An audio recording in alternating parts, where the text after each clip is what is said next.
What's going on, everybody? Another day in paradise. Wanted to hop up on here and give you guys some content.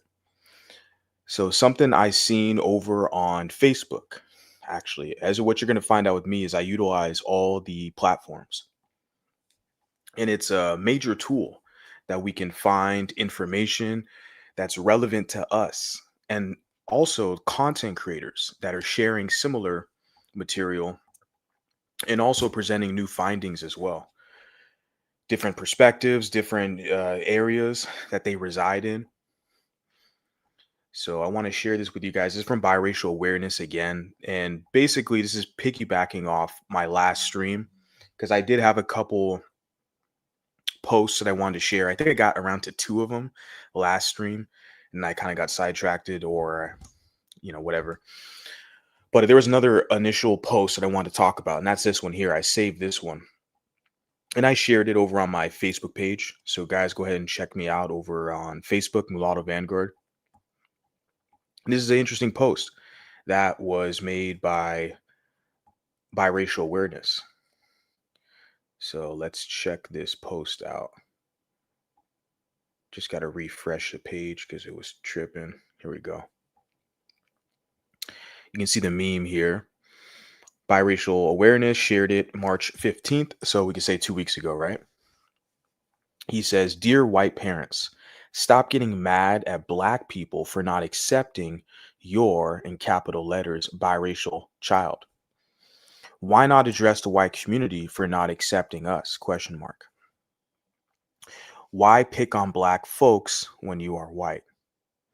Very broad argument, assumption, and question. But the valid point here is, as I mentioned last stream, was that often you'll find there's Caucasian people that want to learn about how to raise a biracial child, and I commend them for that. But they join these mixed groups, mixed race groups on Facebook, which is usually where you find that the discussion at. And they want to learn, how do I raise my child? How do I direct my child, navigating society, etc. But oftentimes, what you hear in our circles, whenever there's kind of a critique that's not favorable towards the African American community, there's a lot of dialogue that gets involved with that. And what I find, and what biracial awareness finds, and other people find as well, is that a lot of times it's like an opportunistic moment for a lot of white parents of mulatto children to to take it upon themselves to take a dig at the black community for not accepting them. Because for the mulattoes over here, we're past the whole acceptance question. That was like high school stuff. That was in the past. We're all grown adults over here. It's about building our own, establishing our own, and fortifying our own. That's what it's about now. It's not about trying to seek acceptance or blame this or that group for not accepting us. We're looking at the political landscape, and a lot of us are coming to terms with the reality that we have to have our own stuff, you know. And people will try to shame you.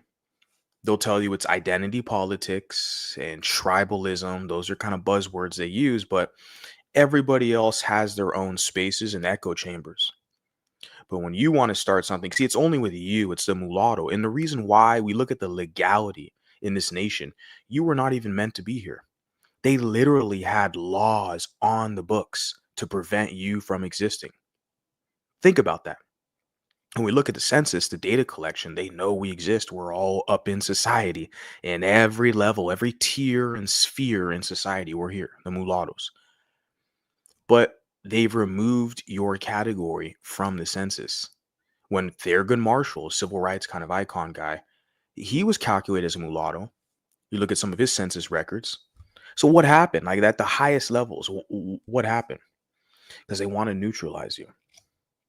They want to give everybody else, the ability to self-identify. But with you, they have an issue because you're like the wild card in the deck. And like I say, I always try to position this. We're not victims over here. We're just simply advocating for our own. And I'm one of the loudest mouths out here, one of the boldest mouths with this discussion. And so for that, I take the hits, to be honest with you. But it has to be done. Someone's got to speak about this because It just has to be done. It's destiny calling. So let me get back to this post right here. Shout out to all you watching. Appreciate you guys. You guys like the content, hit the like button. If you guys really like the content, share it with somebody you feel like will find some value with the content. I'm here to relay a message, and I appreciate the fact that you guys are listening.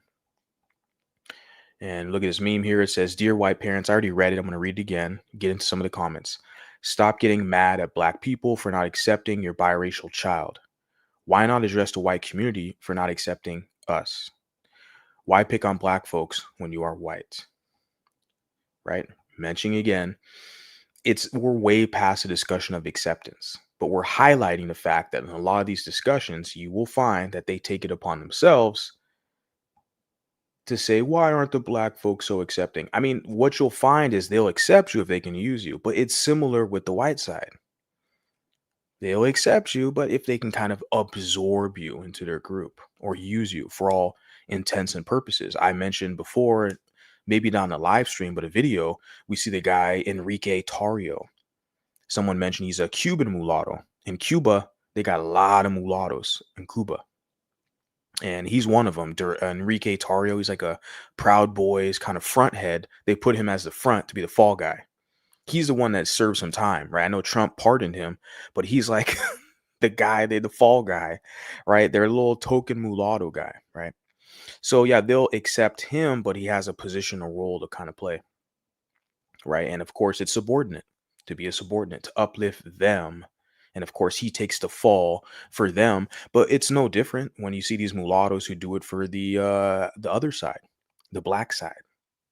We very often see that where they'll like lose out on job opportunities. Like you see, like even Zendaya, she's the highest paid, one of the highest paid actresses right now, but she even publicly bragged about, not accepting major roles because she didn't want to take a job from a dark skinned sister and, colorism and all this stuff. Like, why do you guys still insist on doing that today in 2025 with all the information that's out here at your fingertips? This colorism stuff is just a fraud and a tool used against you mulattoes. But you guys still entertain it. Like yeah, that has to be kind of looked at a little further, to be honest. Shout out to Biracial Awareness. So, reading his post, he says, "This behavior from some white mothers of their mixed race children is harmful and generally causes a sense of hatred to their black side. Meanwhile, adopting the pass for white people to maintain and protect white purity." Because we often don't really see this whole protecting black purity from the black side, do we? In some cases, you do. A lot of times they're immigrants. They're not quote unquote ADOS or FBA, because a lot of these, pretendians or aboriginals, whatever, ADOS, FBA, a lot of them, they proudly proclaim their admixture. They have native blood from this, tribal group, right? They proudly claim that. They're like 2% European, ancestry. Wow. These other Africans, I find that, immigrate to, or Caribbeans immigrate to America, and they kind of get some social media clout and they get large following, stuff like that. They're the ones pushing the whole purist type of thing, right? The colorism content creators and stuff like that. Yeah, a lot of them, they're like not like uh FBA or ADOS, we can say. A lot of these like colorism content creators are dark skinned, but they're from some other country, from Jamaica or Nigeria, somewhere else, right? You guys notice that? So they're the ones I feel like that are more so pushing the whole purity component. It's what I find with African Americans. They're all like, "Yeah, we all mix, baby. We all, I know I look like Michael Jordan and Wesley Snipes, and I got 2% European, so I'm a biracial just like you." And we're looking side by side, like, there's a difference between having admixture, right, from hundreds of years ago versus someone who's directly biracial. And they know, we know they know, but they like to play dumb, to try to play along with you, right? To waste time and to interlope. But yeah, the whole white purity thing, see, I see that more so, yeah, what they push. More so. The people who are pushing the black purity, they're basically immigrants who come to America and can kind of grift off these black Americans, essentially. "Dear white women that cry when their mixed race child are not accepted by black children. Take those tears and look at yourself in a mirror. Why do you think it's the black community that has to accept your biracial children? Do you fight when the white community, with the white community to accept your children? Question mark. In case a lot of cases they do. They do. There's advocates. Yeah, you can't say they don't. A lot of cases they do. Vice versa. A lot of these, a lot of you mulattoes are getting prominence in society because of that. Because you have strong moms who advocate for you. They put you in the best schools, the best neighborhoods, get you the best food, best nutrition, right? And that's, look at a guy like Colin Kaepernick. He's a perfect example. Adopted by white parents. He was put in good schools, taken care of. They helped him in college. They were there with him. His ascension to the NFL.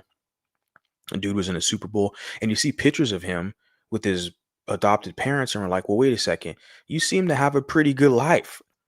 You're lucky to have good white parents. So, but then he's kind of, took a grifter position, an opportunistic position with the social justice warrior stuff to talk crap about America because he was trying to negotiate his contract with the NFL.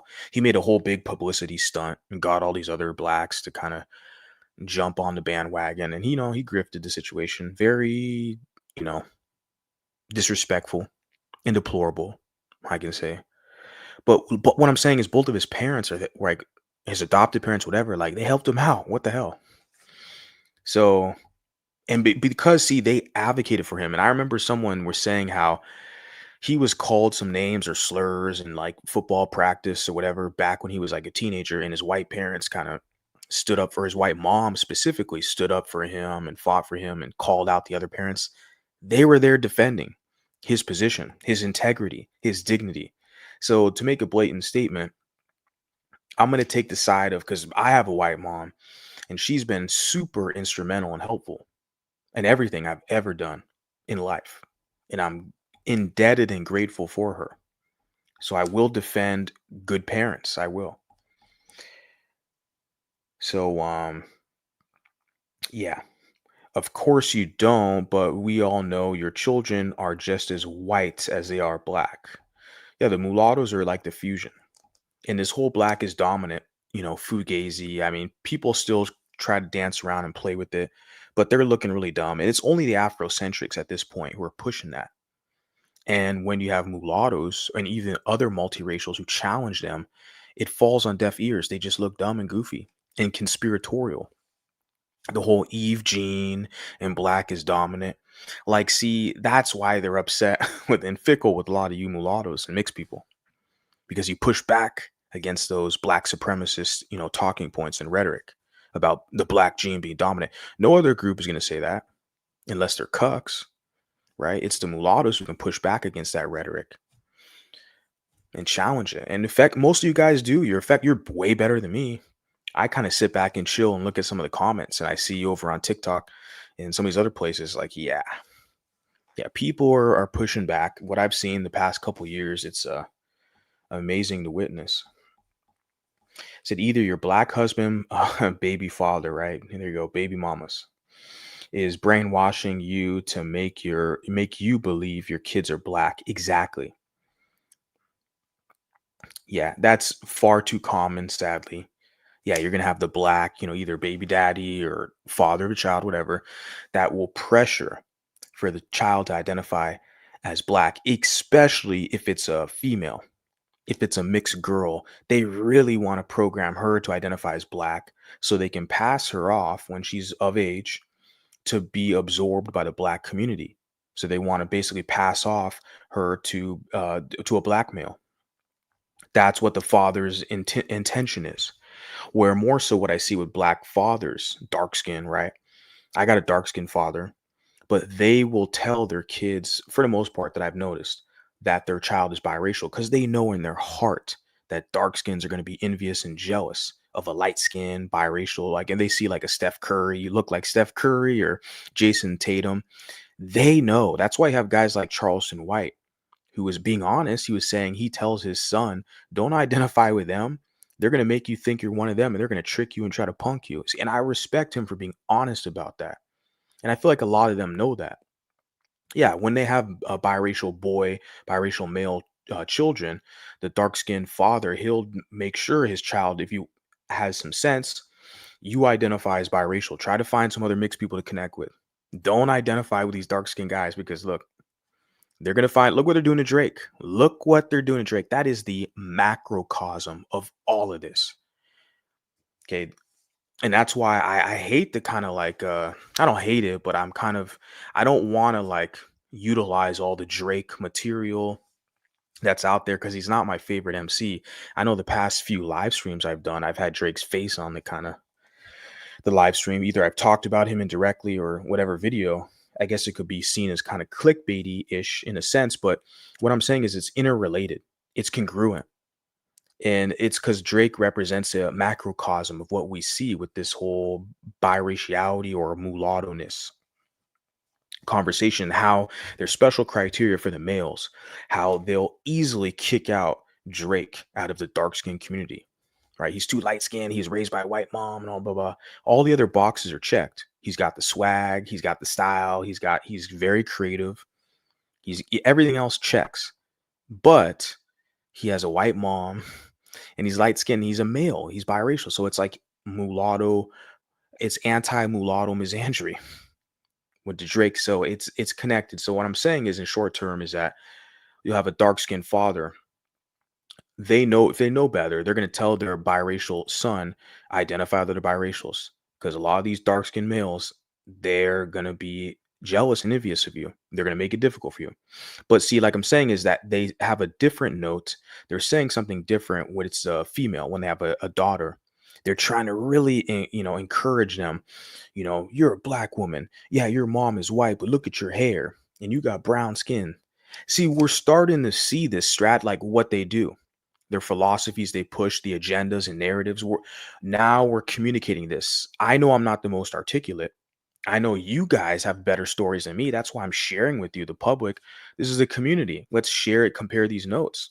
I know you guys have personally experienced this and seen this. My audience, I know you guys have. So I've seen a glimpse of it. I've heard some stories, and this is interesting stuff. Like I said, this is all brand new. We're starting to recognize this like pattern recognition. We see the agenda, the talking points, the narratives, the behaviors. It's starting to click.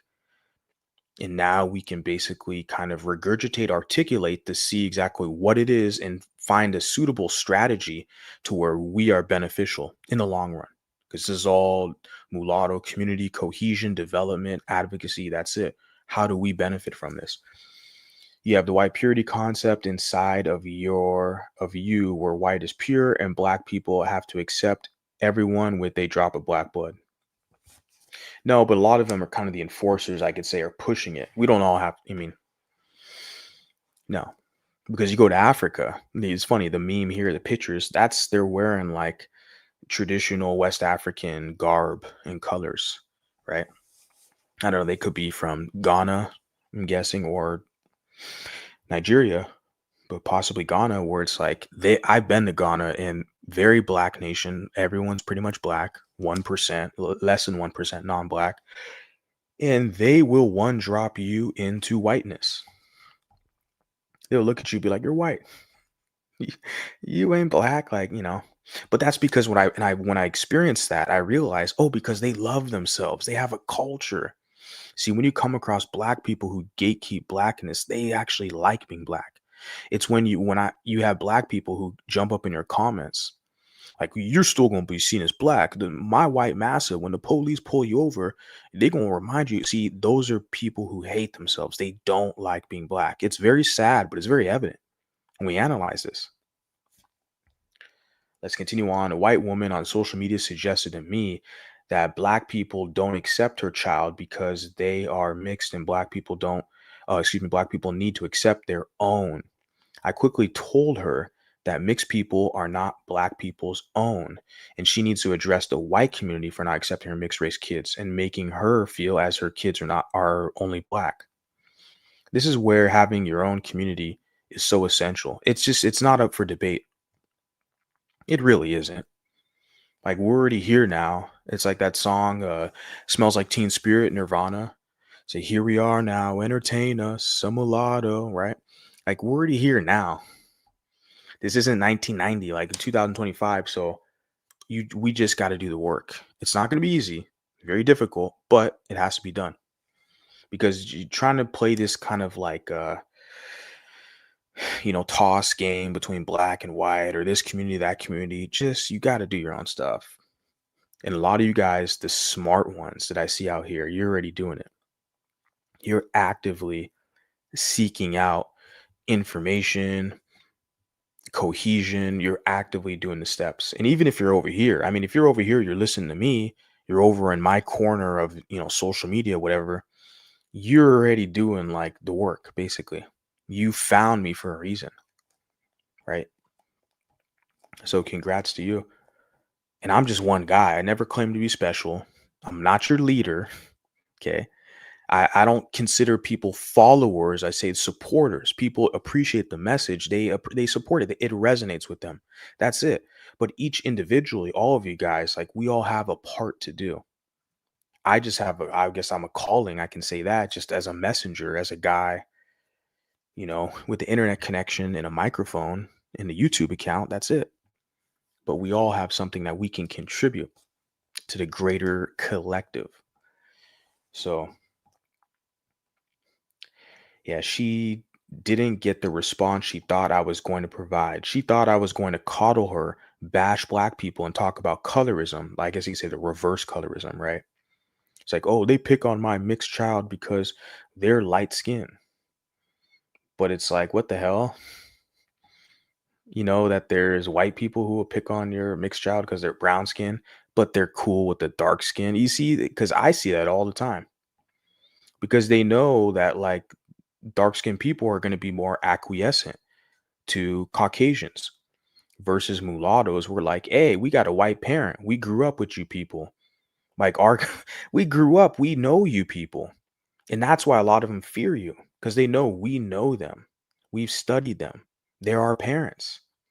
So they can't play that same shit they play with darker skinned people that they can play on a mulatto.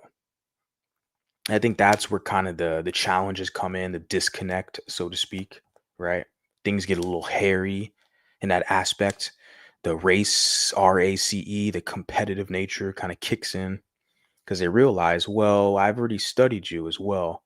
So you could probably try that on a darker skinned guy who doesn't have a white parent, but you see this lighter skinned guy, he's got a white parent. It's like, yeah, it's not really going to work with us. You know what I'm saying?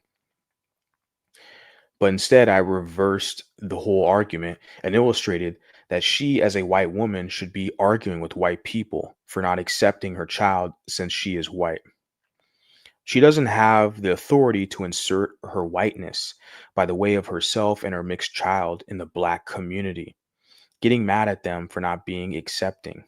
She can't force them to accept her child. Your child's mixed, child's mulatto, not black, right? So, yeah. The whole point here is don't argue to try to get them, the communita, to accept your child. Find social media pages that cater to a multiracial collective. Now, I'm specific. I say mulatto, but a lot of these pages you find or social media, whatever, it's going to be more broad, say mixed race or multiracial. I make no uh, apologies about the fact that I'm really specifically looking for a niche, a specific kind, right? But I mean, other people they tune in. It's all good. People still appreciate what I'm saying. So start at home first. After all, it is Southern white people who made a whole law exactly during a Jim Crow era that excluded us mixed people. Exactly. While the law has been pulled since the 1960s, it's clear you think the black community has an obligation to take your mixed race child. Meanwhile, the white community can get a pass for their anti-mixedness and rejection of our mixed community. Yeah, and that's the key thing, man. That is the key thing here. We're still trying to abide by these Jim Crow laws where it's like what he's highlighting here, biracial awareness, shout out to him, is that we do see that sentiment in a lot of these like mixed spaces that are like off YouTube, more so in Facebook and other places where they still try to push for their mixed child to get acceptance in the black community. It doesn't work that way. Black people reject them and then they come to the mixed people complaining. It's like, well, why you're white? Like, why don't you advocate in the white spaces? And like I said, a lot of them do. Some of them do, and it doesn't always work out to their best. Like Colin Kaepernick, I gave that example, but there was also a female. I did a live stream about her a few years back, kind of when I was first starting out. She was like her at her father's funeral. She was talking crap about as a mulatto, about how her father was like, a Trump supporter, and this is a rich guy. You guys remember that? And the female, she lived in a castle. The guy's house was literally built architecturally like a fucking castle. Huge mansion. He was rich. He was like multimillionaire guy. I forgot what business. I don't know what he was selling. Maybe cars or something, whatever. But he had a mulatto daughter, and she was talking cash shit, very ungrateful. And because of all the LGBT, social justice warrior, all the other pro-black shit. So she got kind of indoctrinated by that.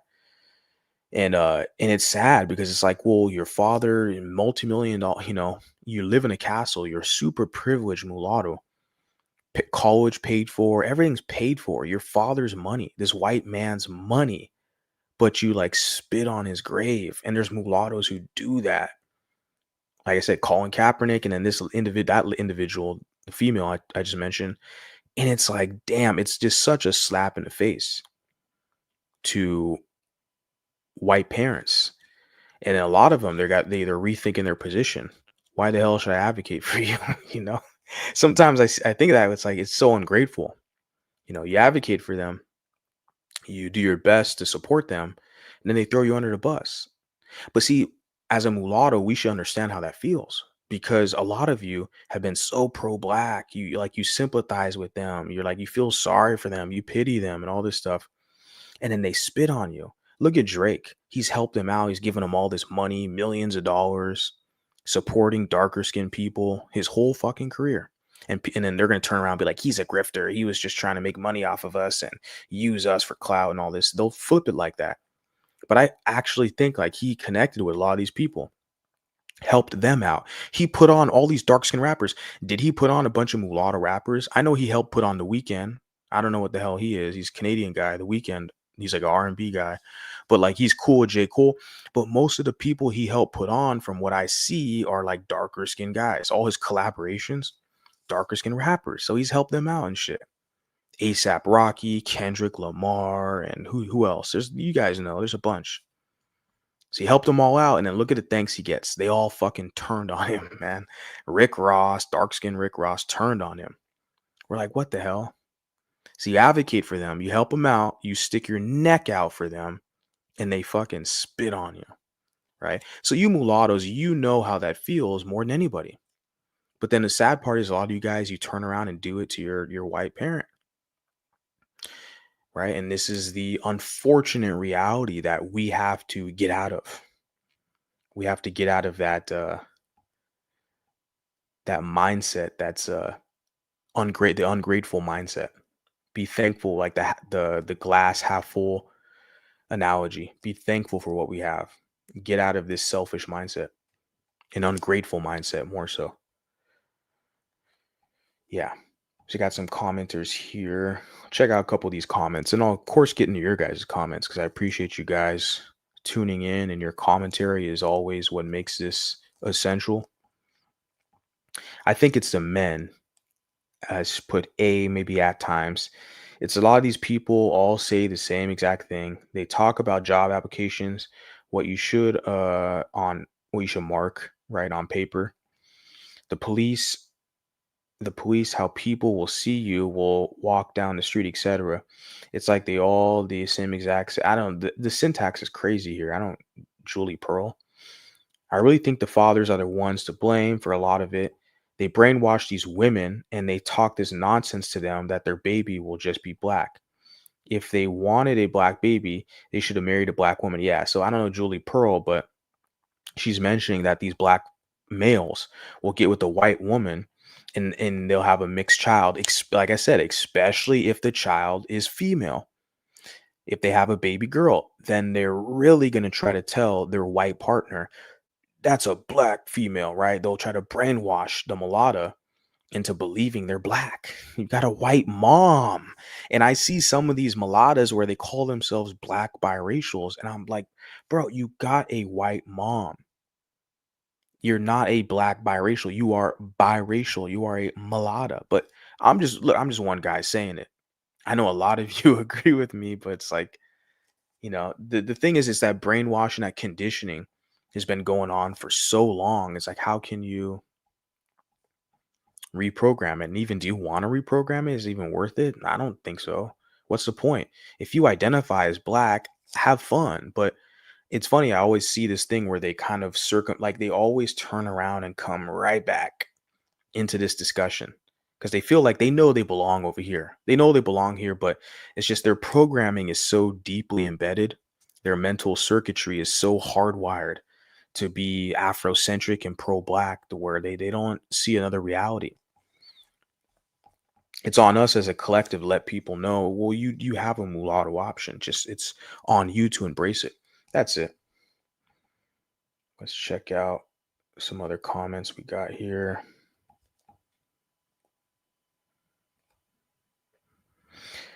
Francis says, I need to be careful here because I have come across many white mothers, usually single, who are adamant that their biracial children are black, and it really, really annoys me. Got a bunch of replies here. Here's a crazy thought. They're both.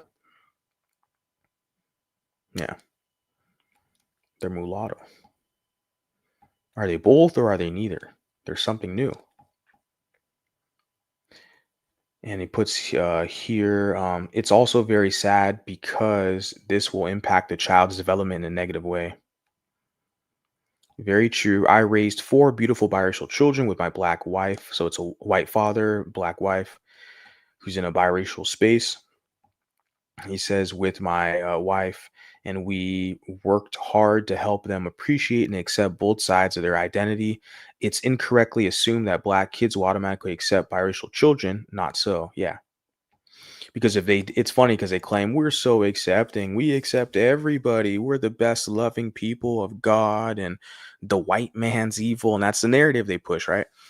Colonialism, slavery, and that's the narrative. But you come to find out, well, they're not really so accepting, are they? Like, if they were, there wouldn't be all these mulatto spaces or mixed spaces, right? Like I said, for us over here, we're past the acceptance part. We'll analyze some of this information data presented to the public who hasn't seen it or is not aware of it, but we're about building now. We're past the whole not accepting. We accept who we are. We're going to connect with people similar like us. You guys all found each other. You found me. You're in the right place. And let's build from that. Like, we have so much potential right in front of us. Let's just build from that. It makes no sense to kind of go backwards and kind of beg for acceptance. That, as a human, that's a despicable existence, to beg another person, another group for acceptance when you have all the tools to do your own and fend for your own, right? So there seems to be a pattern when it comes to interracial relationships, specifically between black men and white women. Many black men will insist their child is black and dismiss any whiteness in their child's racial composition. I do not know if the opposite is true. For example, white father and black mother. Do white fathers insist their offspring are all white as much as the other way around? The gentleman replies, he puts, it's a little more complex. Yes, many black men insist their biracial children are black. According to my black wife, this is to rationalize that it's okay to marry outside of your race because your children will still be black. That's the whole see to your father argument. You see the Afrocentrics and black supremacists, pro dark skinned males, what they push. And that's precisely accurate because they want to sleep with non-black females and they want to spread their seed and they want to pretend that their offspring is black when it's not. But they'll push that's deeply in their religious philosophies. The whole seed of your father, the Hebrew Israelites, they all push that stuff. And the mulatto community rejects the whole Hebrew Israelite ideology. All the black supremacy, pro dark skin supremacy, mulatto community, we reject all the seed of your father rhetoric. We don't play that over here. Okay, mulatto has one white parent, one black parent, or two mulatto parents. End of discussion. Okay. So the see to your father stuff, that this is what they push to justify. So, yeah, so it's this blackmail kind of agency, blackmail supremacy. They can do whatever the hell they want, fornicate with any woman, and then that, like, just label the kids as black, the seed of your father, so that they're putting you in a subordinate position. They want you to be a part of that group where they could be the majority and they can dictate all the rules and policies. That's why these mulattoes who fall for that crap, they're always a minority amongst that group. There's always like majority darker skinned people, and there's like two light skins. It's never the other way around. You notice that? These mulattoes never think to create their own situation to where it's majority them, and then they have like a couple of dark skinned guys here, where it's like, well, yeah, he's a good person, he's cool, he's there. You notice that like a lot of these mulattoes, they're comfortable being the minority. It's like majority dark skin, couple light skins. They think it's not like when you reverse it that you have the power. You're the majority. You think? Why don't you just do your own thing? I mean, if you get prestige, but oftentimes what we see is that it's not so much with you guys. You guys have to go through a whole hazing ritual. And shout out to Light Skin History. He calls it a shaming ritual, which is very the same thing, right? Shaming ritual or a hazing ritual. That's what you guys, you men, you mulatto men, and lighter skin men as well, you guys have to go through to be accepted in that group. They got to humble you and punk you and pull you down, right? And they've been doing it to Drake since day one. He's withstood all that shit, all the whole, he's too light skinned, he's soft. And there's been black females who said like he's a simp. I remember I called out some chick, not on the internet, in person, some chick I was messing with, black chick. And straight up, when we were talking just random and the music came up and Drake came up, first thing she came out was, oh, Drake is kind of cool, but he's kind of a simp. I had to check her. Wait, why is he a simp? She's like, oh, because he does love songs. I'm like, but you guys don't call R. Kelly a simp. You don't call these dark skins, like, you call Usher a simp? No. But like they paint that narrative on the light skinned mulatto man. See, that's like the part of that hazing, shaming ritual. That you're weaker, that you're softer, except being a minority amongst darker skinned people. I'm just trying to get you guys to do your own shit. So you're the majority of your situation. Where if they're good people, you do business, man. Be diplomatic. It's all good, but maintain a majority, maintain integrity, have some principle, readjust and renegotiate your position with everybody because they're trying to maneuver you in a position of servitude where you're identityless and lost and begging for acceptance. We're past all of that. We have an identity. We're not trying to get your acceptance. So what they do now is they're on the sidelines hating and spreading, smears and disinformation because they know like we already have our own stuff going on now. It's good over here. We just got to build it and continue building it. That's it. But I have seen many white mothers and sister Irish are black. Yeah, partially belief it's somehow anti-racism. I have known many black mothers of biracial children who insist their children are biracial. Yeah.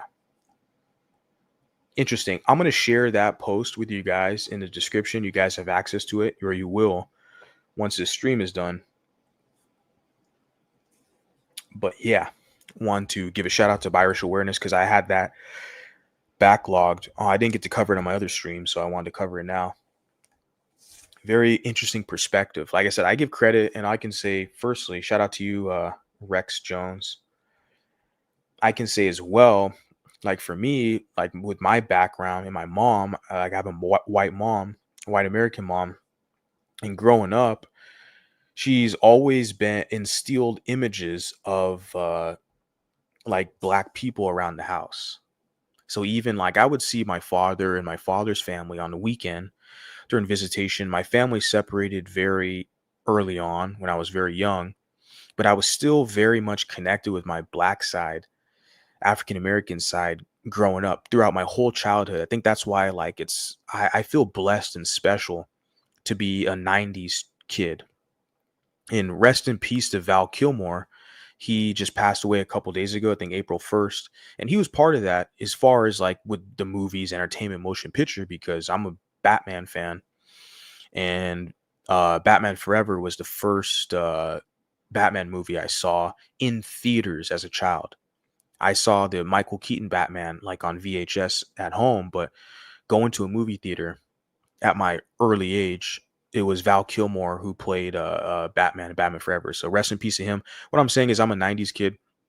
And in that time, like there was a lot of culture and entertainment, from California culture, you could say, I guess, Caucasian rock music, skateboarding, that culture. And then also with the with African American culture, with we say Tupac, West Coast hip hop, the Wayne brothers. Where else do I go? I mean, there's a lot I can go, but a lot of that's entertainment. But at that, with the entertainment, I was still connected with my family, who's from Los Angeles. Seeing my father's side of the family once a month, etc. Going to with my father to the arcade, going on bike rides to Huntington Beach, staying at my grandma's house. So I have very fond memories of that time period in the 90s. And so even though like my parents were separated at that time in the 90s, I was still heavily connected. They just weren't the sole, guardians. I wasn't mostly with them. It was only like a couple days out of the month for years. And yeah, so what I'm saying is that, but for the most time, if I was with my mom, right, during Christmas, there'd be images of like Black Santa. They would have like Black Jesus, I think, on a couple occasions, or there were images, these type of images that I grew up with as a kid. So I always would see images of Black people in kind of equal standing with white people. There was never this weird kind of colorism stuff where it's only the white people had this position. I wasn't, the images I saw as a child, I'm telling you, I was raised that way, where it's like Jesus, there's no other like image of a man who's of a higher standing, right? Or even Santa Claus, right? So these were the images that I saw that were both black and white. So I got to witness both of those images in the household I grew up in. So I feel like my mom did a pretty good job. But a lot of the narrative you'll hear from the outsiders, the interlopers or Afrocentrics, is that you sound anti black. You disagree with me. You don't want to identify with your black side. Sounds like you were raised by a racist white woman. That's the narrative they already have embedded that they'll push. But there's nothing further from the truth. A lot of us, we've just dealt with certain aspects of their community where we've developed, basically an understanding that, okay, they have a certain arrangement they want. And if you don't accept that arrangement, they are going to do everything they can to demonize you, smear you, slander you. No, and it's all about ownership. They feel like they want to have ownership over you. And you reject that, and then they look at it as kind of like war, so to speak. But they don't have that many tools compared to other groups. That's the thing. But they have media, big mouths, big lips, and so they'll blab a lot and slander you. But their narratives they push, they're not really sticking, especially with a guy like me with my background. It's just not working. Hence the results. Hence why the mulattoes have found their spot. Never put yourself in a position to be maneuvered. Yeah, definitely. Biracial reacts to a pander to black women. Marcus Garvey resided with KKK to look down on light-skinned black men and biracial people. Interesting. Yeah, it wasn't Marcus Garvey against what's his name, W.E.B. Du Bois, mulatto. Marcus Garvey never been to Africa, but W. Du Bois, he tutored Kwame Nkrumah, who was the first president of Ghana, and then also W. Du Bois. His resting place was in Ghana. I was in actually the house where he was laid to rest. He lived a long life. So he retired in Africa, in Ghana, Accra, and he basically, transitioned there. And I don't believe Marcus Garvey ever has been um to Africa. Quote me. I think you guys know that's the story. Interesting, right? But this whole pro dark skin supremacist, that stuff goes 100 years back with the whole talented tenth and that whole blue vein society, all that stuff. Dark skin supremacists were doing pushing all that back then. That's why you had the Blue Vein Society, the Brown Fellowship Society. You had these mulatto organizations because the dark skin supremacists, the same stuff they're doing now, the Kendrick crowd, they were doing it 100 years ago with Marcus Garvey. Same stuff. Same stuff. Marcus Garvey, he saw light skinned black people and Irish people as inferior. Yeah, well, look at the rhetoric you see on all these pro dark skin pages.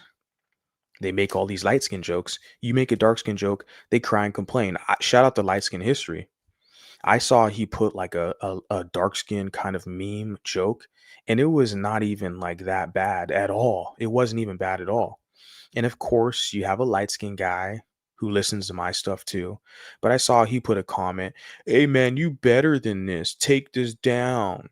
Delete this post." We're like, see, that's the type of shit, the weakness we see projected by these guys who've been conditioned. Oh, we better than that. Take that post down. But the darker skinned people can post all types of shit hating on you for your skin complexion. But when you you see that, it's just that arrangement. I don't accept that as a mulatto man with the white mama, right? I don't accept that. And I often laugh at people. It's like, well, if we're gonna compete against whites and we don't accept an inferior position with them, what the hell makes you think we're gonna go with the whites, their former slaves? We're gonna allow them to punk us like that. With me over here, we're not doing that. You can call me anti-black, that's cool. But I'm not gonna be underneath you people. I won't. There's a lot of mulattoes who will. You'll find them. They'll be running to you to try to kiss your butt. Over here, it's not about being anti-black. We're not your subordinates. We don't serve under you. You got the wrong people over here. Okay. That's all there is to it. It's not about being superior, inferior. We're not your playthings or punching bags where you think you can dictate our identity or how we see things. This ain't your spot, bro. Go elsewhere. He put black people are helpless or in need of saving. They are fully capable of achieving success on their own without being dependent on handouts. They aren't children. Black men and women are capable of succeeding on their own. Oh, yeah, most definitely. They have all the tools. They can hunt their own food, grow their own food, develop their own medicine, build their own shelter. They have everything they need. They've been doing it for years. They're, some of the oldest people. I don't know why they can still do it today because they've been brainwashed, conditioned to serve whites and acquiesce to whites. They want white acceptance. That's why they want to throw every fucking mulatto under the bus to get white acceptance, to kiss masses ass. And they're upset now that mulattoes are calling that shit out. And we're going to keep calling it out. Too bad.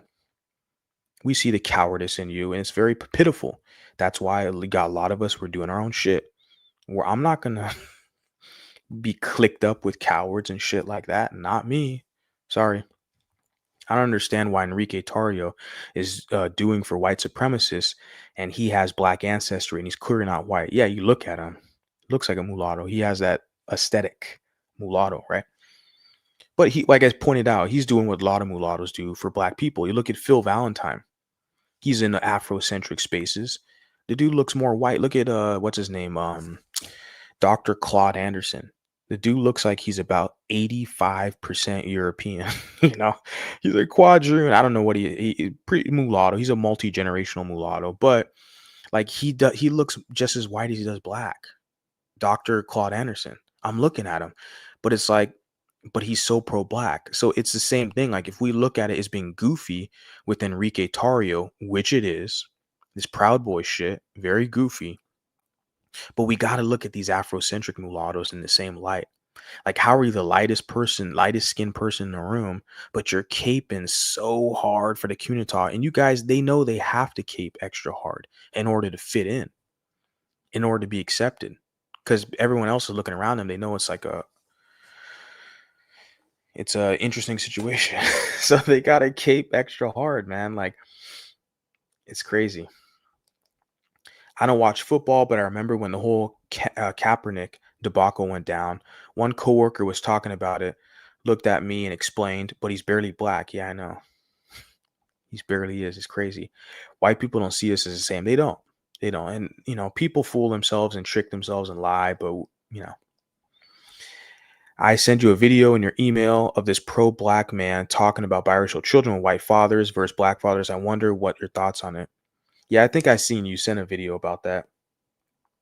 Yeah, and shout out to you guys hit me up in the emails. I got an email from a lady who gave me requested about like mulatto books and stuff. I'll get back to your email. I mean, I'm doing my best to hop up here and do streams and videos, and connect with you guys. But I appreciate your guys' support, and definitely love what we're building over here. But yeah, I'll get back to your guys' emails and stuff like that. It's just been kind of slower than I would like to be because of other obligations, right? Shout out to you from London with the Crash Bandicoot avatar. White people don't want to claim mulattoes, but feel hurt fear if we mule for blacks. That's an interesting situation, right? It's very interesting. Yeah, they don't want to fully claim the mulatto into their body politic and group unless you're like quadroon or you can pass kind of in that respect.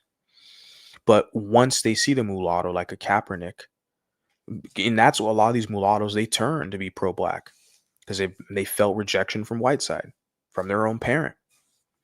And I can honestly say for me, there's some of that there as well. I'd be lying to you if that wasn't the case. A lot of standard mulattoes, as myself, in times we felt that.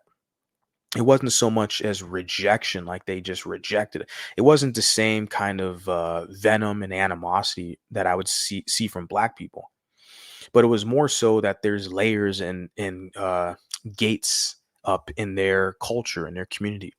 And as far as like access, they have a lot of gates. And if you can pass one gate, there's another gate there. You got to be able to pass that gate. And so there's a lot of that.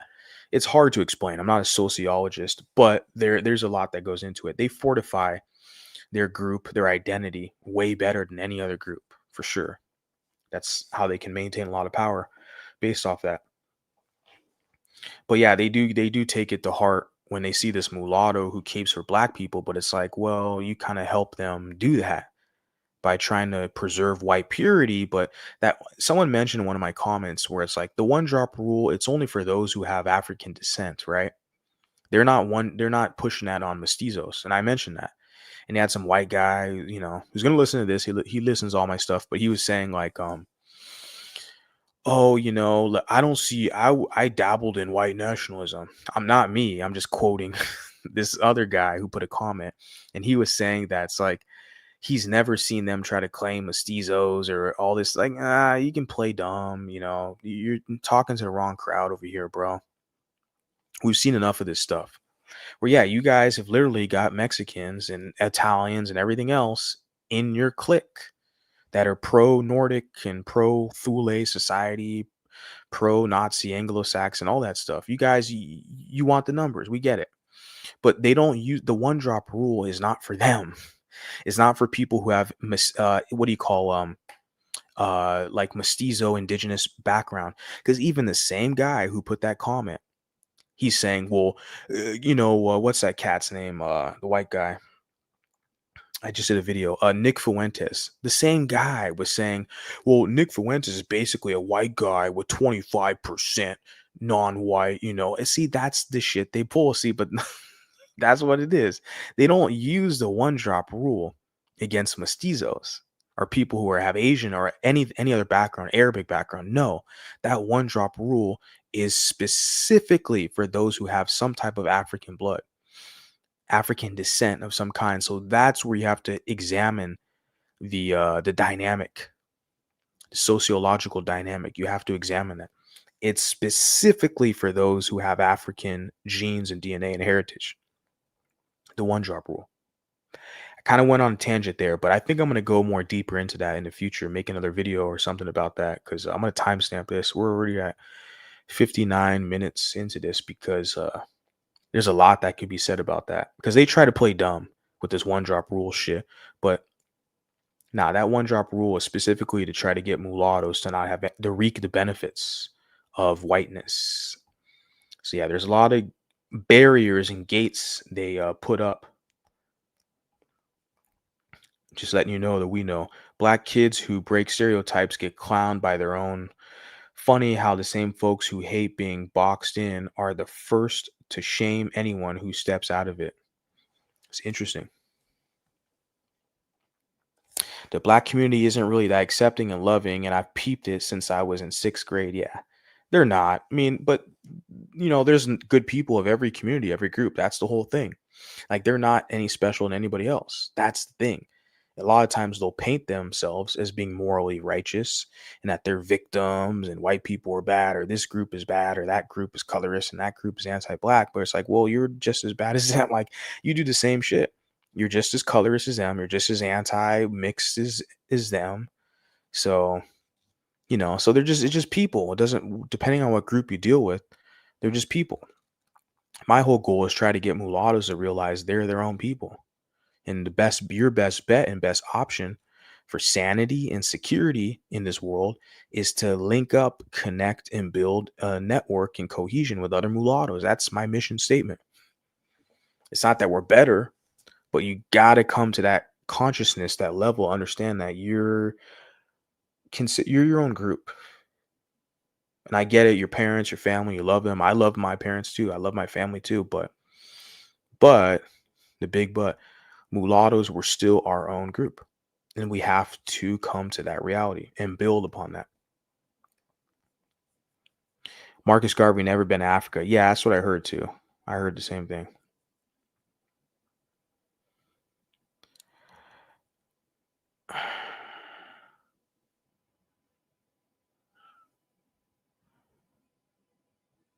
Marcus Garvey, he supported the president, US, when he said he was against race mixing. Was that Woodrow Wilson, 1921?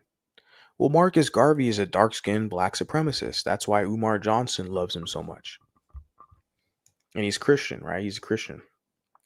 Marcus Garvey. Grew up in a super pro-black house, family, followed Farrakhan. Interesting. So you followed a lot of American rhetoric, because I know you're from the UK. So I know that a lot of them are taking their cues from these American kind of radicals, like a Farrakhan. And Farrakhan himself is mixed, right? It's like they always have these mixed people at the forefront to push this super pro-black shit. It's very bizarre. It's very bizarre. I don't know why that is a thing, but it is. Shout out to you guys. It's getting late. I wanted to hop up here, just chit chat with you guys. Please hit the like button, share the stream. I'll be back pretty soon and we'll keep the party going. All right. So I'll talk to you guys next time. Peace.